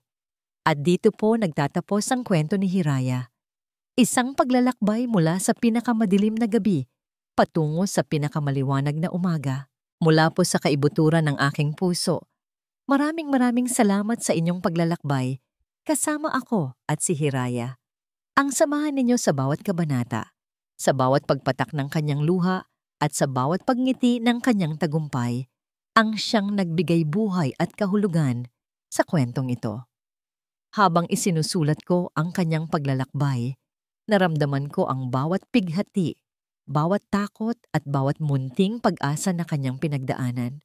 Naging paalala ito sa akin na ang buhay, gaano man kapait kung minsan, ay laging may puwang para sa pagbangon. Sa loob ng bawat isa sa atin ay mayroong isang Hiraya, isang liwayway, isang diwa na may kakayahang gawing liwanag ang pinakamatinding dilim.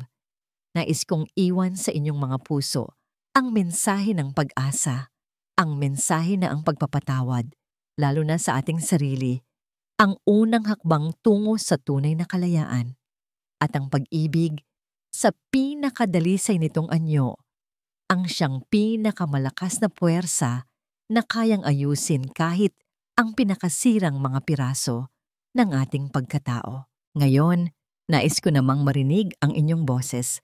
Anong aral ang pinakapumatak sa inyong puso mula sa kwento ni Hiraya? Ano ang inyong naramdaman? Ang inyong mga saloobin at komento ay napakahalaga sa akin. Ang mga ito ang nagsisilbing inspirasyon at ilaw sa aking patuloy na pagsusulat ng mga kwentong para sa inyo. Hanggang sa ating muling pagsasama sa susunod na kwento. Maraming salamat po sa inyong lahat.